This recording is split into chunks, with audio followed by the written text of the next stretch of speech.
This is a key diagram for this section. And on the worksheets, you'll actually see that out of the 85 slides we're covering today, it's the main diagram in the middle because it's so key to understand this concept. This is like the choke point type concept in terms of it being $1 million value. This functions in many different ways, but basically we're saying that when someone invests with you at the bottom of the funnel, that's when it's most productive because you got something done and they put capital with you. Leading up to that, there's many different ways they could have heard of you, first gained trust with you, got value from you, and it grows your reputation. So the best thing to have happen is that you contact somebody and you stumble into them at an event, and then by chance your book is on their bookshelf. They were reading your book right now because they already know you, or they reach out to you because they've consumed your materials and now they're pre-qualified and pre-motivated to work with you because they know what you do and they already got value from you, so they feel very comfortable doing business. It doesn't matter if you have the best deal in the world. If I'm walking through the airport and then someone stops you and kind of grabs your arm and says, "Hey, do you want to invest in my self-storage deal?" You're going to brush them off and say, "Get away from me. Who are you?" Right? There's no context to that at all. It doesn't matter what they're offering, really. They're like, "Oh, you want cleaning service for your house?" And it's like, "Oh, I didn't ask for that." But if you have a migraine and you're reaching out and trying to find Excedrin in the world, and you find someone who's adding value on storage investing or health concierge, et cetera, and you read top 10 tips on selecting your health concierge solution, or top 10 tips to become a health concierge physician and not a hospital drone doctor, is just like working for the machine, then they come in through that funnel and they get to know you, and it de-risks the transaction. Every investor cares more about trusting you and knowing that you're honest and aligned with who they are than they care about your returns. People who have no experience run around saying, "I've got the best deal in the world." You'll never find a deal better than this.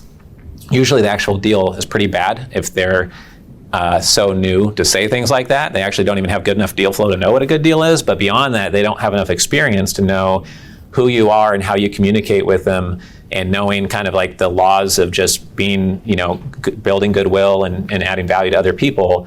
You don't promise, the moon, you promise the barn, and if you hit the moon and you hit the stars, then great. But if you promise the whole world, how are you going to over-deliver? You're setting yourself up, you're over-promising, and that spells amateur hour for investors who know what they're doing. So you want to de-risk that as much as you can. The cool thing is you could do just one piece of this funnel and get $100 million of assets under management, or raise all the capital you need just by doing one piece of this. You could also ignore everything I say today and raise all the capital you need. But I found that this works, and this is the way that we've been able to attract investors. And basically what I found is that if you do this easiest part at the very top, that is just being interviewed on a podcast or doing an interview via email. It's super easy. It takes no pressure. Doesn't take a ton of depth of expertise. Pretty easy for people to do. It's also easy to consume. It takes 5 minutes to consume, 10 minutes, et cetera. There's no big investment from either side. It's a low value transaction of transfer of knowledge. And because of that, you'll have the most people typically at the top of the funnel. You might have 500 people a year at the top, or 5,000 or 50,000 people that read your articles or hear your interviews. We own 50% of the Capital Raiser Show podcast, which is a podcast where they've interviewed 200 experts. Ruben Grath is the founder of that, but now we're 50-50 partners, and he's had over 1 million downloads of his Capital Raiser Show podcast. So he has a big funnel at the top, right? The next level down is white papers, reports, surveys. These are harder to create. They cost a little bit more of your time to create it. They take more people's time to read it. Who wants to read an 8-page white paper on becoming a concierge doctor and not working for the evil hospital system, or like an 8-page white paper on how to vet self-storage deals and invest in them for passive income, or invest into operating businesses with free cash flow, and read an 8-page white paper on that if you weren't interested at all? Who would get to page 7 of that thing and not be qualified, right? So you want to have a call to action at the end of that, of course. And so you're filtering down. The person on planet Earth who cares to write a 22-page white paper or cares to write a book on a really little niche topic goes down greatly because it took so much of your time. You must have some level of expertise or you wouldn't have created that asset. And if you've read the whole thing, you probably are pretty well qualified and interested. Next level down is writing a book. There's something like 90% plus of people would like to write a book one day, but less than 2% of people have ever written a book. That number is changing because nowadays it's like relatively easy to write a book or outsource it and someone will write, a half junky book for you real quick.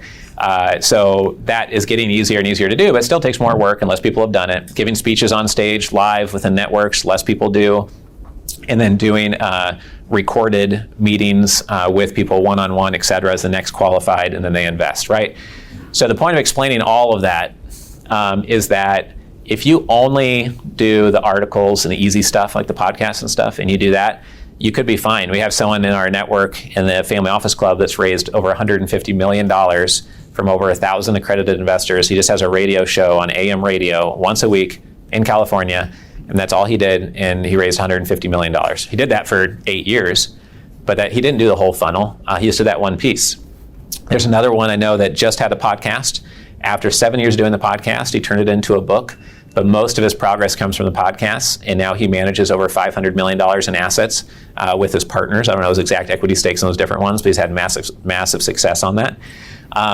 But if you build out the articles and do simple interviews, then you can just simply take 10 of those articles and create a white paper very easily. And if you have 7 white papers, you could turn that into a book, and those could be chapters of a book, especially if you're intentional about it from the beginning.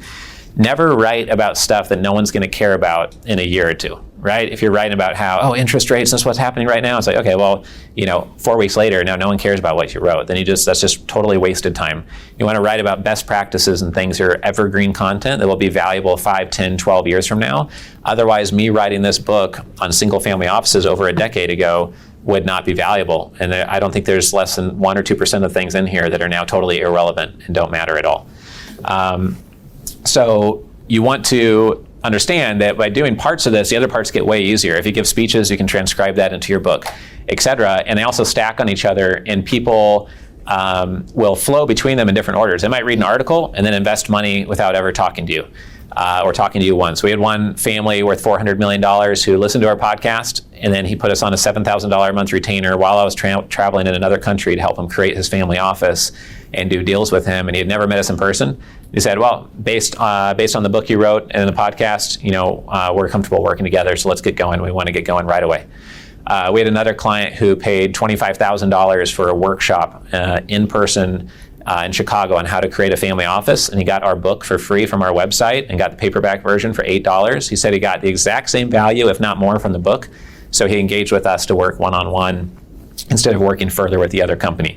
So people can bounce. Some people might go through every single stage. Some might go from here straight to investing. Some might stay in here for eternity and never do anything with you. That's fine. It doesn't cost you anything but that one time to create the resource.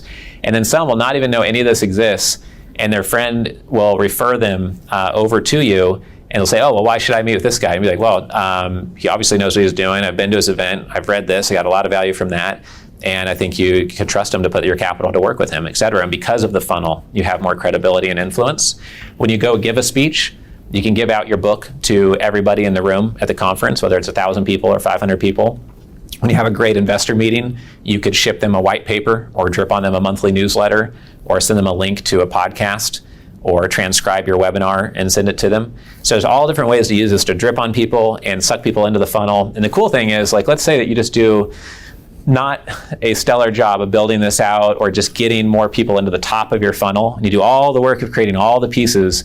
Your absolute worst case scenario, as long as you focused on a sandbox and an investor avatar that you know are right and you're excited to dominate, your worst case scenario is that you're more articulate, more connected, and at every single meeting you have instant credibility when you show up with all of those materials and you can follow up with people with them. That's your worst case scenario, and that will still help you convert people. If you do it right, it'll help bring people into your funnel, will help win over referrals, and will help get cold calls coming into you, like the $100 million net worth family in California I talked about this morning. The dad, I guess, likes YouTube, and he'd watch all of my YouTube channels and subscribe to the YouTube channels, and he's like a 65-year-old import expert. And for some reason really got latched onto the YouTube, and then that was the thing that made him reach out, and now they're engaged with us, and we're closing our second transaction with them now. So any questions about this? Because when you do this over a period of time, it just adds great momentum. And Jeffrey Gitomer really changed my life in one of his books. And this was before I had a business, before I had written a book, before I even knew the word family office existed. And it's a perfect example of me telling you something today, and I hope 10 years later you say, hey, I used one of those ideas from your workshop back in 2022, and it just made me a bunch of money, so thank you. Jeffrey Gitomer told me in his book, he said, I've got 10 best-selling books. I went from making $50,000 a year selling sports equipment to making $1 million a year running my business, $1 million in profits. And this is my secret. In one sentence, I'll tell you my secret, and all my competitors could read my secret, and they could copy it, but they're all too, he said, lazy too. And I know you probably won't implement this secret either, because you're probably too lazy to, but I'm going to tell it to you. And so I told myself, whatever he's about to say, I'm going to do it, because he just told me I'm not going to do it. So, and I didn't do it for years, but what he said was that if you find a target audience and you get in front of them once a week and try to give value to them, some piece of content that adds value to them, you do that once a week for 1 to 2 years, you'll be a local expert. If you do that over 3 to 4 years, you'll be a regional expert. If you do that over 5 to 7 years, you'll be a global expert on that little topic, because nobody wants to do that. And he did that with sales, and he was a sales trainer. And he just had in Charlotte, North Carolina, he had an editorial article in a newspaper. And it was just in one column in one newspaper. And they started getting inquiries. And he said, oh, okay, I guess I can coach people on sales and not just sell my sports equipment, et cetera. It grew from there, and his articles started getting syndicated in 178 different newspapers weekly. He started his eZine email newsletter. He started writing books and getting publishing deals, and grew a big platform off of adding that value first. So when I heard that, I said, oh, well, I'm the SOB who's going to do what he said, because he said I'm not going to. And then I didn't do anything in the family office space for years, but I did write a book during my MBA program on negotiation and game theory and systems thinking that I don't think more than like 4 people have ever read. So don't try to find it, please. It's not good, but it taught me to like produce thought leadership and to start working on this. And then when I found the family office industry and I was running the blog, it all kind of synced up, and I said, oh, this is exactly what he said I should do. And I just implemented it the last 15 years. Einstein, when he won the Nobel Prize, a journalist said, oh, you must be so proud you discovered relativity. He said, no, when I was an infant, people were studying relativity, but I studied nothing else for 15 years, and that's why I solved it. So it was me doing this for 15 years that leads to competitive advantage. But we got a lot of momentum after just 2, 3, 4, 5 years. And I had to stumble through the darkness, kind of taking all this advice from other industries and taking it to the investment industry. And now I'm telling you, because I don't compete against you directly, none of you have the same business model as me, like, hey, here's the shortcuts, here's what not to do, here's a practical insight, here's a model, here's what we did last month, here's what we did last year. So you can do it much faster than 15 years. Maybe you can do what I did in 15 years in 3 years or 2 years within your niche, and not make some of the same mistakes I made, and leverage some of our feedback along the way that we had to kind of figure out. So we use a lot of video content. Any questions on this before I move forward? Yeah, go ahead. We'll bring up the mic to you. As we bring the mic up, the other thing is that your intent might be this money-focused intent of like, I'm going to do this and I'm going to raise $20 million. The side effect, even if that's your intent, is you're going to become a much deeper expert, and you'll have a much better network and get much better deal flow, because now you're connected to everyone, and people say, oh, I know you. You're the person who runs that big Facebook group, or that spoke at the conference last year. So go ahead. So this is a lot of work, right? Yep. So that's why nobody does it. Yeah. Well, no, but it's worth doing it. So, right. So I mean, I'm afraid of what I think I know what you're going to say. Respond with, but like, what's a good budget or commitment on a weekly or monthly or whatever basis to set this up? You gave those 2, 3, and 5, 6 year things, right? I started with zero budget, so. You have to start with what you have to be practical, right? And I remember one time in Europe, someone asked me, oh, how do I fit this in? And I told them, like, oh, drink more coffee and just do it. Like, stop whining about it, right? Everyone's busy, right? It doesn't matter what your job is. Everyone complains, oh, I'm so busy, right? But that's not really the answer. The answer is that some things you're doing right now are not working, or you wouldn't have time to be in this room, because you're closing so many transactions per week and you have so much money flowing in that you don't have time to get on any airplane or come to any meeting unless it's with one of your top investors. And that includes me, right? If we had raised $550 million this year, would I be here? Maybe I'd make everyone fly to Scottsdale and say, if you don't want to fly here, well, I'm not going to go fly around and host these workshops, right? So I'm still learning as well. So it's just about the iteration of that over time and just starting wherever you're at. One rule of thumb is just to think about, if you're raising let's say $100 million, what's a practical amount to spend so that you raise that $100 million faster? Because you could just raise $101 million, and now the market didn't cost anything. You just raised a little bit of extra money. So is it 1% of your raising capital for? Is it 0.1%? Do you want to spend just $100K on your marketing materials to raise $100 million? Some people don't even spend that, and they're so cheap on their materials, they don't want to spend 0.1% of what they're raising capital for. In the nonprofit world, I grew up around my dad raising $1 billion for hospitals and universities, and he would take me to those business meetings.